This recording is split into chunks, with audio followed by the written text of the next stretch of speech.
important. So we're back where we were, a month and a half ago when I first put up the omitted variable bias regression equation and saying, how are we going to estimate this? We can't do an experiment on this. The NGOs can't go in and raise economic growth. Maybe the World Bank can. They don't want to do it though. So this is an issue. We've discussed omitted variables. Another really important possibility is endogeneity. So not only does growth affect war, war almost certainly affects growth. It has to. So when there's war, there's fighting, disruption, destruction, death. That's not good for economic growth. So that's going to bring us to our first clicker question, which is just to get your guys' sense when we're starting this discussion. We're going to go in a lot more detail about what the key challenges are. Is it maybe measurement error in the income variables, in the growth variables? Is it endogeneity? Is it omitted variables? Is it all the above? Or maybe you're not sure.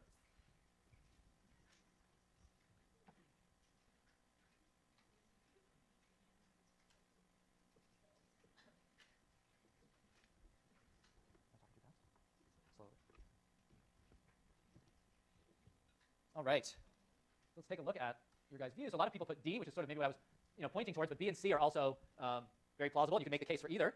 A is also important. So this issue of mismeasurement is very important. If we can't measure incomes well, and that was the measurement error in income choice A. If we can't measure incomes well, we clearly can't estimate this relationship very well. And it's actually very hard to measure incomes in rural African settings, where most people are growing food for their own consumption.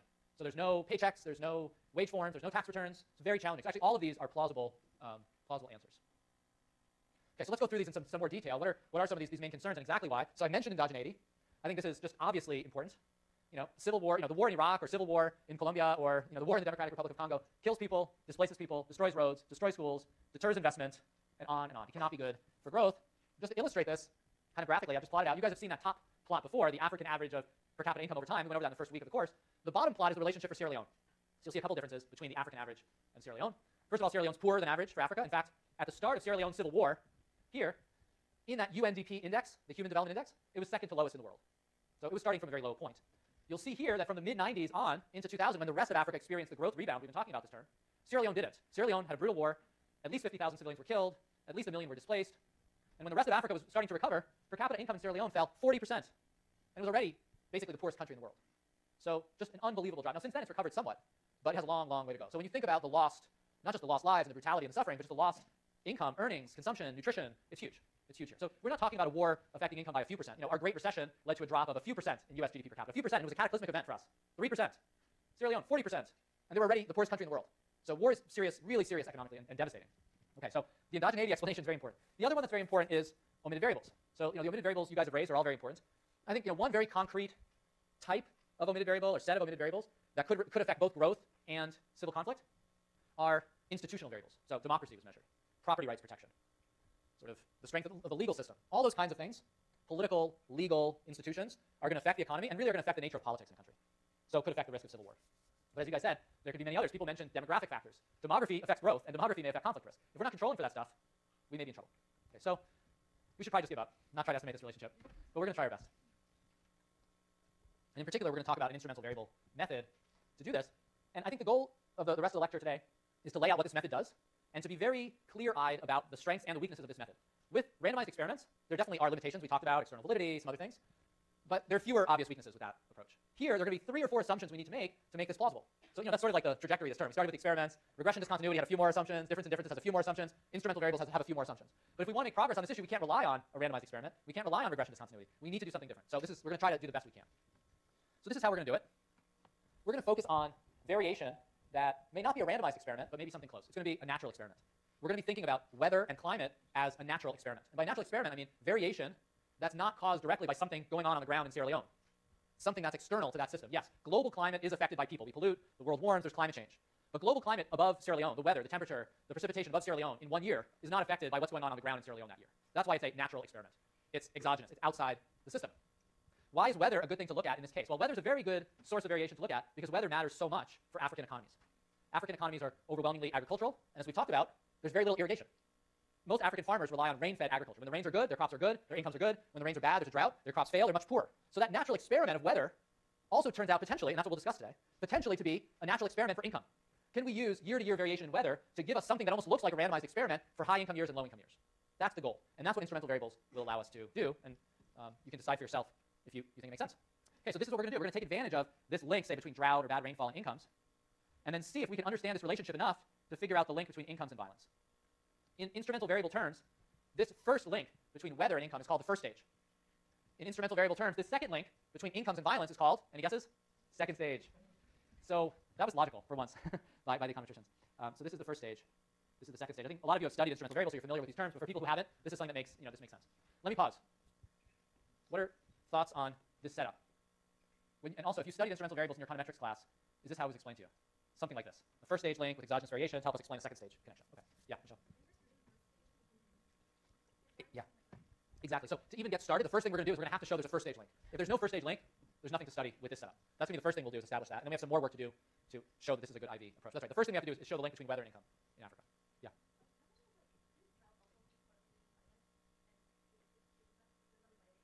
Yeah, let's go through that. So you're saying maybe drought just directly leads to violence, even if it doesn't affect income, is what you're saying.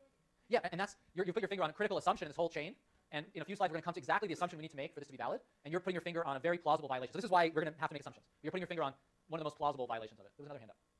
Yeah.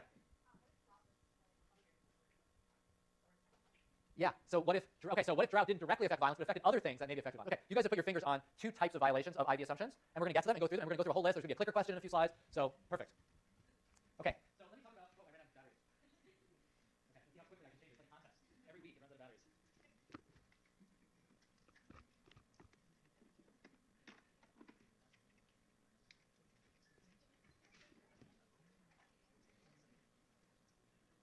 All right, I'm back. Okay, so let me talk about an approach that I use with some co-authors to try to use this this methodology, these IVs, looking at African countries in the 80s and 90s. Now, the 80s and 90s are an interesting time to study these questions because, as I mentioned before, there were a period with a lot of civil war. There was just tons of civil war during this period. What we do is first we have to get data. I already told you about the civil war and civil conflict data, what I was calling the Prio-Uppsala data. It was on an earlier slide. I'm definitely misspelling this. My Swedish is very weak. Jonas and the other Scandinavians are appalled.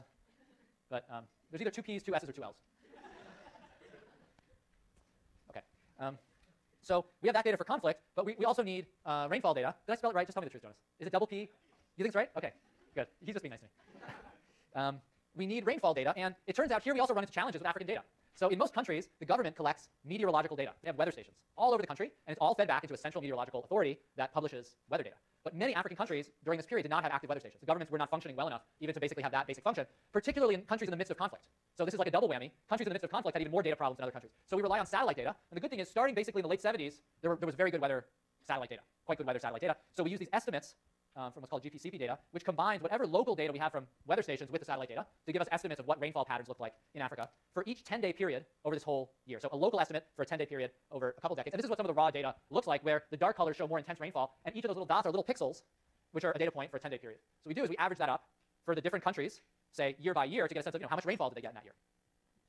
So this is the this was from towards the end of the period, 1999. Once we do that, we can start estimating this first stage relationship, which was just highlighted a minute ago as being very important, regressing economic growth on the change in rainfall from year to year, what I'll call rainfall growth. So how much was rainfall kind of going up and down year to year? How much does that predict how incomes went up and down year to year? And one thing you'll notice here is I've given the subscripts in this regression a 1 because this is the first stage. The subscripts on the regression I showed you a few slides ago had a 2. That was the second stage. There's a third regression we're going to show, which is going to have a subscript 0. That one's called the reduced form. That's the third type of relationship. So we're going to have these 3 subscripts. 2 is second stage, 1 is first stage, 0 is reduced form. So this is the regression we want to understand. Is there anything, do we have anything going for us here? Does rainfall variation, this natural experiment, affect incomes? Yeah, Radhika. The way we're doing it here is just year-to-year fluctuations. You can also do it as deviation from a long-run historical average, and you get very similar results. So we mentioned that in the paper. You could do it either way. In the more recent literature after our paper, more and more people, including us in our more recent work, use that deviation from the mean as our approach. So that's become sort of more of the standard, but you get very similar results doing it this way. I think conceptually the deviation from the mean is nice because you think of it as a good or bad rainfall year. The thing about growth that is interesting is if people react based on their very recent experience, then sort of year-to-year rainfall growth or rainfall growth over a few years may still be important. So you can kind of argue it either way.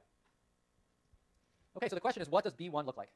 And what we would guess here is probably B1 is positive. Most of Africa has too little rainfall. We showed that in some of our rainfall distributions early on in the course. Much of Africa is semi-arid, so we would probably expect more rainfall is good. Rainfall growth is good, and that's actually what we find. So let me explain this table to you. This is table 2 in the sort of optional paper on the reading list, and what we have is growth in rainfall in the current year, T, and the previous year, T minus 1.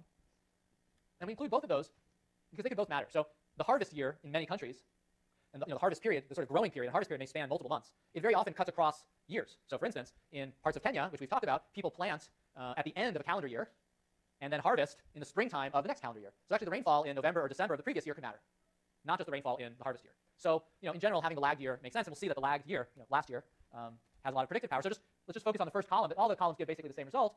You can see that an increase in rainfall is associated with an increase in economic growth, and that's also true for last year. The effect for last year is somewhat smaller, but it's still big and statistically significant. So those are significant at 95%. So our kind of assumption, our hope that better rainfall would lead to higher incomes comes through in the data. So that was like the first box we had to check off to use this method that we were talking about. Okay, do people have any questions or comments on this table?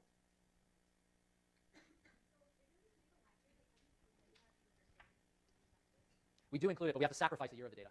So in reality, here we're saying we're looking from 1981 to 1999. In fact, we have the rainfall data from 1979. But rainfall growth, say starting in 1981, is 1980 to 81, and lag growth is 1979 to 80. So we have to include a first difference and then a lagged first difference. Actually, we lose 1979 and 1980 data points. So that's how we have to do it. Any other questions? Yeah.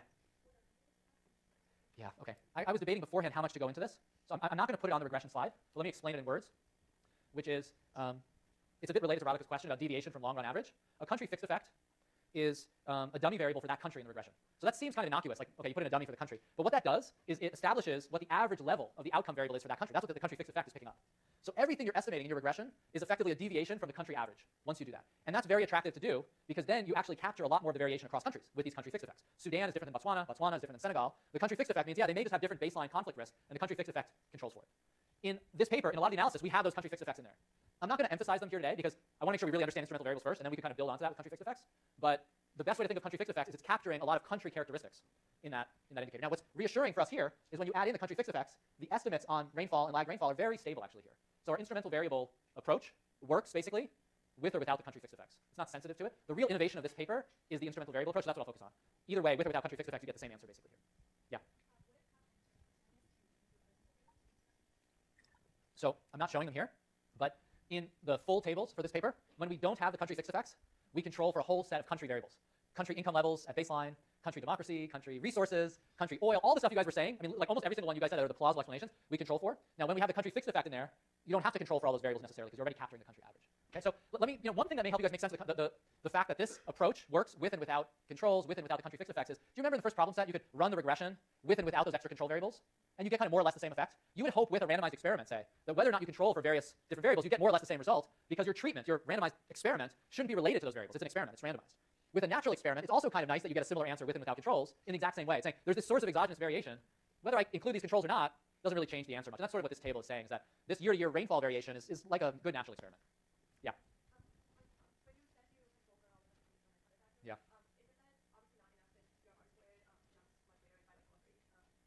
With the country fixed effects.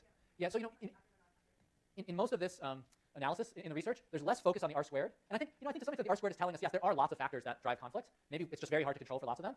Even if your R squared is low, you can identify a factor that has a lot of predictive power itself, even if it doesn't explain much of the variation. So for instance, it's not really the case here because there's a lot of variation in rainfall, but imagine something that happens only rarely, but when it happens has a big effect. That factor won't explain much of the R squared because it only happens rarely. But when it does happen, if it has a big effect, it can still matter a lot. So usually the research is more focused on the magnitude of the coefficients and less on the R squared. But by highlighting that, you're doing something important, which is telling us there's a lot we don't understand here. We still need to do a lot more to understand this phenomenon. Okay, so what we want to do with instrumental variables is leverage, take advantage of this first stage relationship to understand the link between economic growth and conflict. That's our goal. Now we've established there's a first stage relationship. The natural experiment seems to work. Rainfall growth is our instrumental variable. And let me, I've added a couple slides here, just going through like the nomenclature, the naming of everything, so we're all on the same page. Rainfall growth is the instrumental variable. Economic growth, in IV terms, is called the endogenous variable. And the reason it's the endogenous variable is what we discussed before. In this case, growth could affect conflict, and conflict could affect growth, so it may be endogenous to conflict. That's why we need an instrumental variable. Okay? The third variable is conflict itself, or civil war. That's the outcome variable, or dependent variable. So this is the naming of the three types of variables. What we really care about is this last relationship, and we're sort of using the instrument,